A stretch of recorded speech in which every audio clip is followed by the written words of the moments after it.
नमस्कार. जिंदगी मिलेगी दोबारा या खास कार्यक्रमात आपलं स्वागत. मी अमोल जोशी. जिंदगी मिलेगी दोबाराच्या आजच्या भागामध्ये आपण डॉक्टर माया तोळपोळे यांच्याशी गप्पा सुरू ठेवणार आहोत.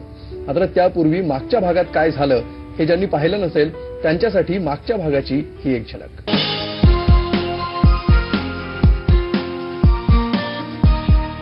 एक तर असं आहे, आयुर्वेदात याला श्वेतकुष्ठ म्हणतात आणि कुष्ठरोग किंवा लेप्रसी ह्याच्याशी पांढरेडा किंवा कोडाची गल्लत होते.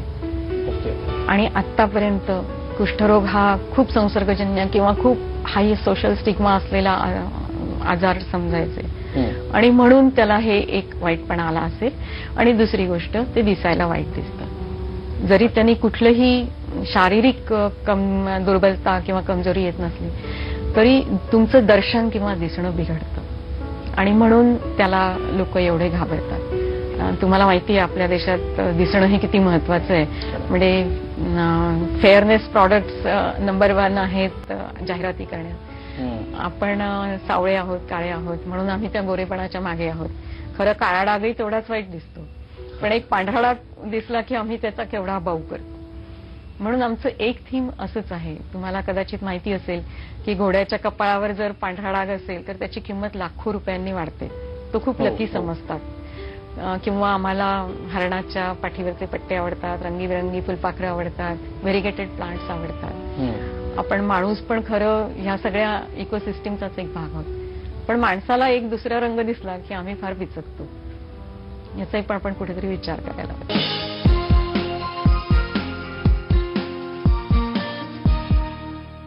तर या पुढच्या गप्पा आता आपण सुरू करूया. मायाजी, जिंदगी मिलेगी दोबारा या कार्यक्रमात आपलं पुन्हा एकदा स्वागत. आणि जिंदगी मिली है दोबारा असं तुम्ही अनेकदा वर्णन करता स्वतःच्या आयुष्याचं. तर याविषयी काय पर्स्पेक्टिव्ह आहे तुमचा, की आधीची माया, त्यानंतर कॉलेजमधली माया, त्यानंतर पूर्ण पिगमेंटेशन होण्याच्या आधीची माया आणि नंतरची माया, तुम्ही कसं बघता या दोन रंगांकडे? एकच आयुष्य 2 रंगात जगणं खूप अवघड आहे. म्हणजे आजही माझ्याकडे किती लोक येतात की आम्ही जन्मलो तेव्हा आम्ही असे नव्हतो, मला मरताना पहिलेसारखंच व्हायचं आहे. It is very difficult. मी जसं आधीच सांगितलं की साधारण एक 45 वर्षापर्यंत माझे डाग काही फारसे दिसत नव्हते. त्याच्यानंतर ते वाढायला लागले आणि मग मी 2 वर्षात ते खूप पसरून नंतर मी टोटली डिपिगमेंट झाले. हा मधला 2 वर्षाचा काळ खरंच अवघड होता. म्हणजे मी तेव्हा आरसा सुद्धा बघितला नाही. नंतर मात्र आता मी परत सरावले आहे. माझे शाळेतले MBBSच्या वर्गातले मित्र मैत्रिणी जेव्हा भेटतात ते पहिल्यांदा दचकतात आणि मला ओळखत नाही किंवा तू खूप बदलली आहे असं ते आडमार्गाने सुचवतात. पण मला समजू शकतं. पण मी आरसा सुद्धा 2 वर्ष बघितला नाही असं तुम्ही म्हणत आहात, तर तो जो एक निराशेचा काळ होता त्याविषयी आम्हाला सांगा. कारण तो काळ नेमका काय होता आणि त्याच्यातून तुम्ही बाहेर कशा आलात?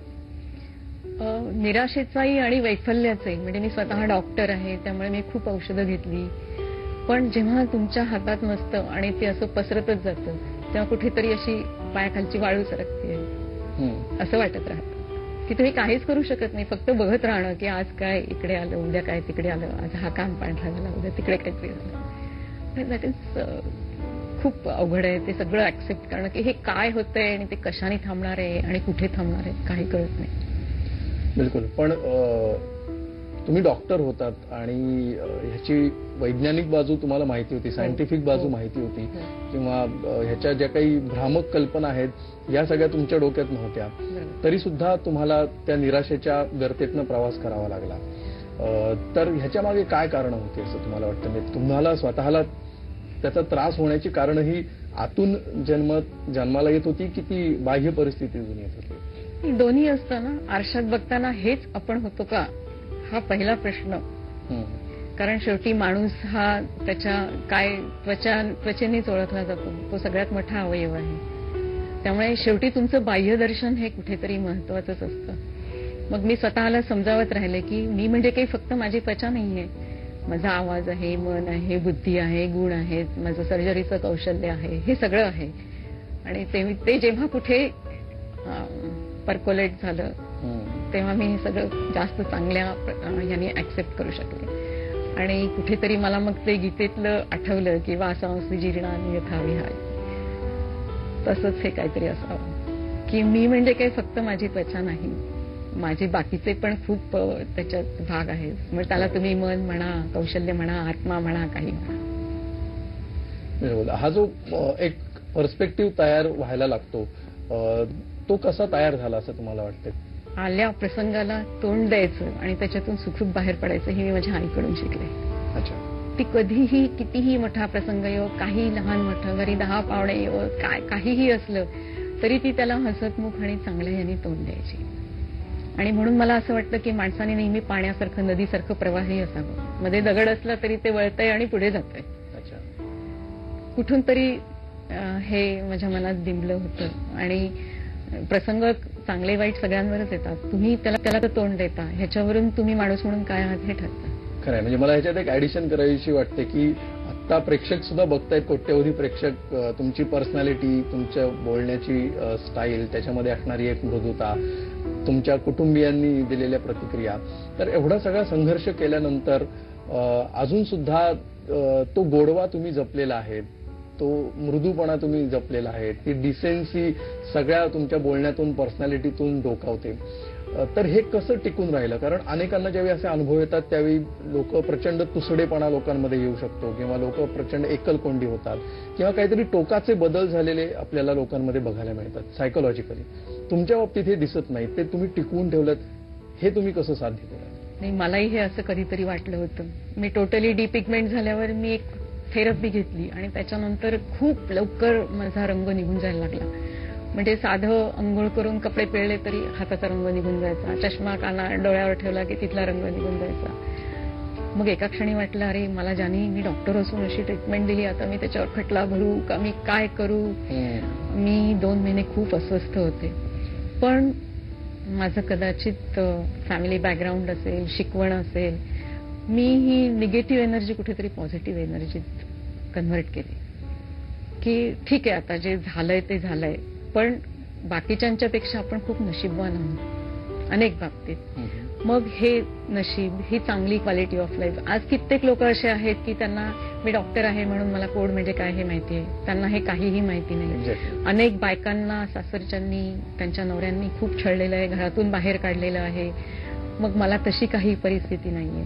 मग कुठेतरी हा चांगला अनुभव आज आपण सगळ्यांना द्यायला पाहिजे आणि त्यांची क्वालिटी ऑफ लाईफ सुधारायला पाहिजे. मला ती केशवसुतांची कविता नेहमी आठवते की अमुचा पेला दुःखाचा, डोळे मिटून प्यायाचा, पिता बुडाशी गाळ असे, अनुभव आहे त्यामध्ये. आणि हेच तत्वज्ञान घेऊन तुम्ही सामाजिक कार्य सुरू केलं, त्यासाठीची संस्था तुम्ही स्थापन केलीत आणि वधूवर सूचक मंडळासारखा उपक्रम तुम्ही समोर आणला. तर याविषयी आम्हाला सांगा. अजूनही आपल्या भारतीय जनमानसात लग्न हा एक महत्वाचा टप्पा आहे. म्हणजे विशेषतः समजा मुलगी जन्माला आली तर आई वडिलांना असं वाटतं हिचं एकदा लग्न झालं की आम्ही सुटलो. आणि कोड असणाऱ्या व्यक्तींचं लग्न व्हायला खूप त्रास, विशेषतः मुलींचं व्हायला खूप त्रास असायचा. म्हणजे आमच्या ज्या काही सभासद आहेत आणि ज्या 70च्या पुढल्या आहेत, त्यातल्या कित्येक जणी अविवाहित राहिलेल्या आहेत की तुम्हाला कोड आलं म्हणजे आयुष्यातली सगळी सुख तुमची बंद झाली, आता तुम्ही असंच काहीतरी आयुष्य काढायचं. खूप जणी शिक्षिका झाल्या, कारण फ्रंट डेस्क जॉब यांना कोण देणार नाही. तर तेव्हा असं कुठेतरी वाटलं की मला काही लग्नाचा प्रॉब्लेम आला नाही. माझा नवरा इंजिनियर आहे आणि त्याला माहिती होतं की मला कोड आहे, तरी सुद्धा त्याने माझ्याशी लग्न केलं. आणि अशी काही अनेक उदाहरणं आहेत. तर असं चांगलं आयुष्य आणखीन कोणाला तरी मिळावं किंवा लोकांनीही असा विचार करायला सुरुवात करावी. खरं तर लग्नाच्या वेळी मुलामुलींनी HIV आहे का तपासावं, हेपॅटायटिस आहे का तपासावं. ते सोडून आम्ही काहीतरी भलत्याच गोष्टी, पत्रिका आणि कोड आहे का किंवा अमुक आहे का असं बघत बसतो. म्हणून आम्ही वधूवर मंडळ काढायचा निर्णय घेतला. आणि त्यानंतर तुम्हाला काय अनुभव आले? नोंदणीमध्ये 60% नोंदणी ही ज्या मुलींना कोड नाही पण त्यांच्या घरात कोणाला आहेत म्हणून यांची लग्न होत नाही अशा मुलामुलींची होती. आणि कारण ही मुलं विचार करायची की आपल्याला काय आता आयुष्यात सुख नाही, आपण काही लग्न करायचं नाही.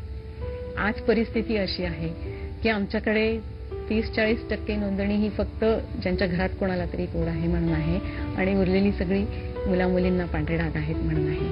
ह्याचा निष्कर्ष मी असा काढते की ज्या मुला-मुलींना कोड नाही पण घरात काहीतरी आहेत म्हणून ज्यांना सामाजिकदृष्ट्या काहीतरी त्रास होत होता, आज त्यांची लग्न बाहेरून तरी म्हणजे इतर वधूवर मंडळातून तरी जमतायत किंवा ती स्वतः जमवत.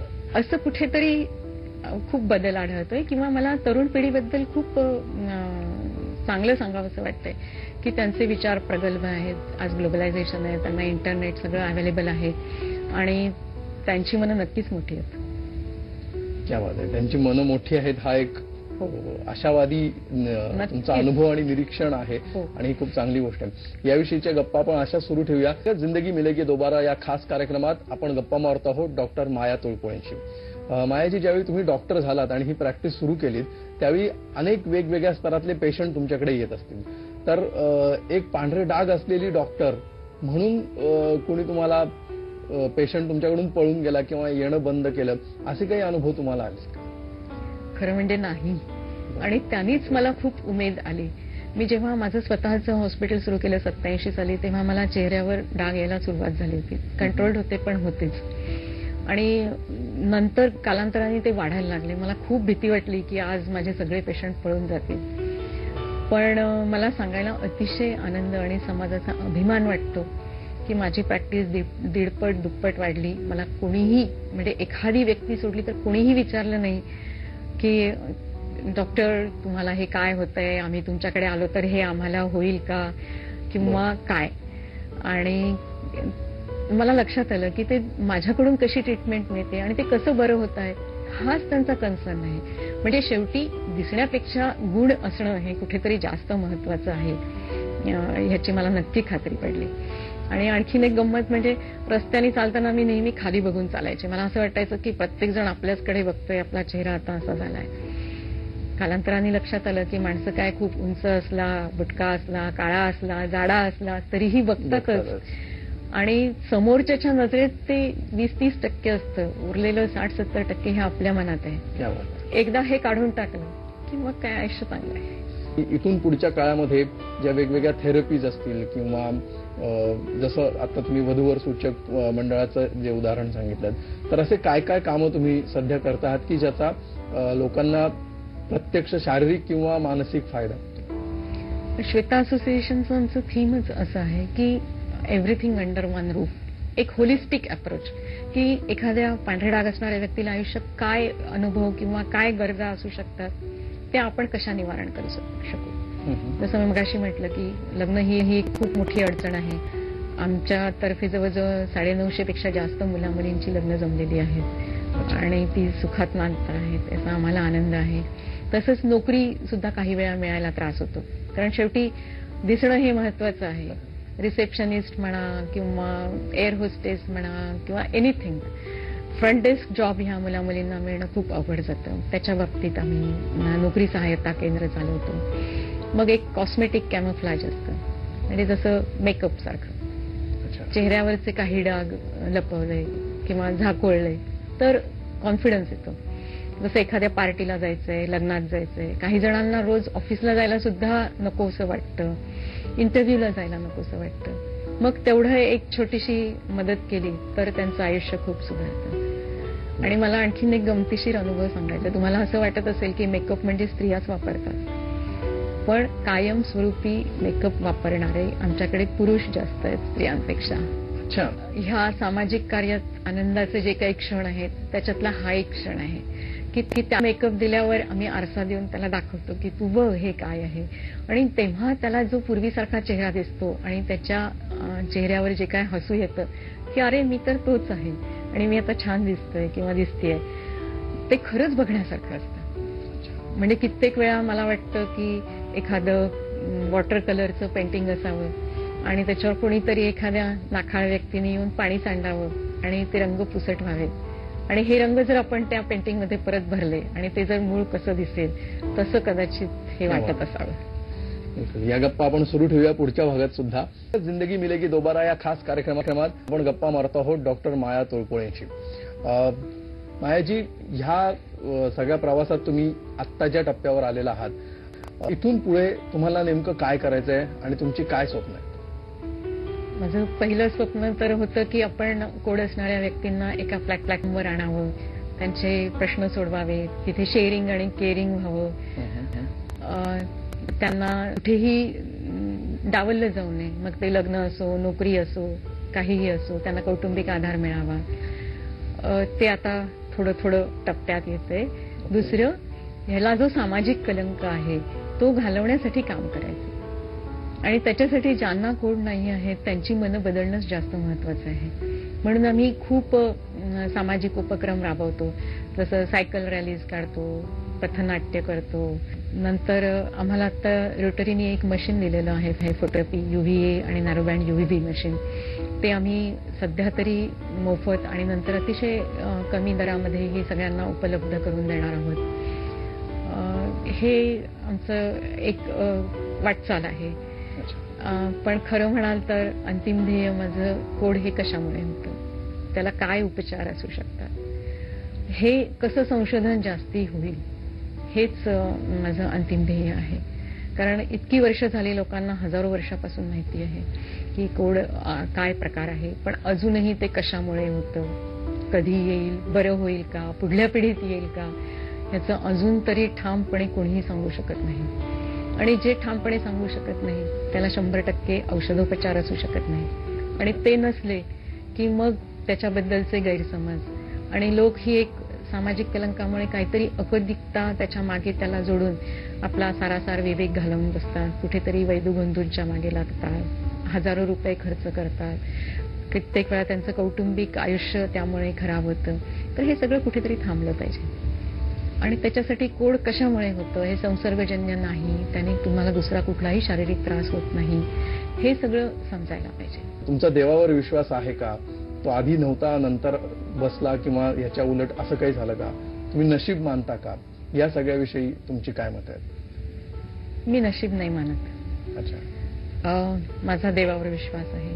तुम्ही त्याला देव म्हणा, निसर्ग म्हणा, काही म्हणा, पण आयुष्यात अनेक क्षण असे येतात, किंवा मला तर सर्जन म्हणून आणखीनच येतात, की तुम्ही किती चांगल्या पेशंटच्या तपासण्या केल्या आणि त्याला ऑपरेशन केलं तरी तो 100% कोणाकडे, म्हणजे काही पेशंट होतात, काही होत नाही. तर हा जो काय त्याच्यातला भाग आहे जो आपल्या हातात नाहीये, तो भाग एक खूप मोठा महत्वाचा आहे. म्हणजे मी तर म्हणते की सैनिक आणि आम्ही सर्जन हे खूप जवळचे आहोत. आम्ही डेथ खूप जवळून पाहतो. आणि एखाद्या जिवंत माणसाला बरं करण्यासाठी कापणं हे पण खूप अवघड आहे. तुमच्यावर केवढी मोठी जबाबदारी असते. तर ज्या गोष्टी आपण सगळं करून सुद्धा काही वेळेला वेगळ्या प्रकाराने त्याचे रिझल्ट येऊ शकतात, तर ह्याच्यात काहीतरी एक भाग आहे.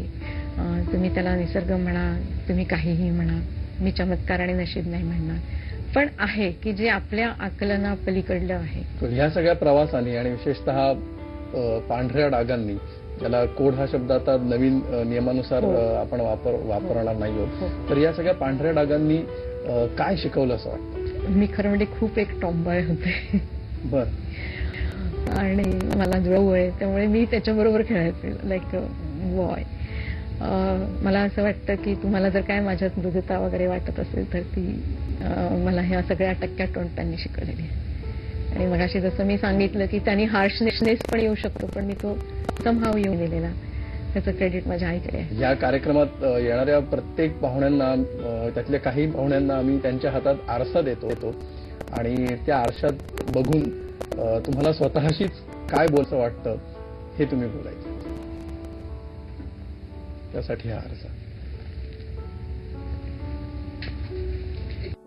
आरसा हा माझा मित्रही आहे आणि 2 वर्ष शत्रूही होता. बाह्यदर्शनच महत्वाचं नाही हे मला आरशाने शिकवलंय. एकच आयुष्य 2 रंगांनी जगले आहे. रंग हा महत्वाचा नाही, तुमचं बाह्यदर्शन महत्वाचं नाही, तुमचं असणं, मन, बुद्धी हेच महत्वाचं आहे. हेच सगळ्यांना पटवून देणं हे माझं जीवित कार्य आहे असं मी समजते. तर मायाजी, तुमची ही सगळी स्वप्न पूर्ण होत आणि त्यासाठी तुम्हाला दीर्घायुष्य लाभो, या तुम्हाला शुभेच्छा. आणि थँक्यू व्हेरी मच, तुम्ही आमच्या स्टुडिओमध्ये आलात आणि आमच्याशी गप्पा मारलेत त्याबद्दल धन्यवाद. तर आपण बघितलं की आयुष्याचे 2 रंग जरी समोर आले तरी सुद्धा ते 2 रंग एकमेकांचे विरोधी रंग नसून दोन्ही रंग तितकेच सुंदर आहेत, असं तत्वज्ञान आपल्या समोर डॉक्टर माया तुळपुळे यांनी मांडलं. वेगवेगळ्या आयुष्याच्या टप्प्यावर वेगवेगळ्या रंगांना सकारात्मक पद्धतीने अनुभवणाऱ्या आणि शेवटी अवघा रंग एक झाला हे जे तत्वज्ञान संतांनी सांगून ठेवलंय, त्या पदाला आपल्या आयुष्याचं तत्वज्ञान नेऊन पोहोचवणाऱ्या अशाच काही व्यक्तींना घेऊन जिंदगी मिलेगी दोबाराच्या पुढच्या भागात सुद्धा आपण भेटत राहणार आहोत. तोपर्यंत विसरू नका, जिंदगी मिलेगी दोबारा.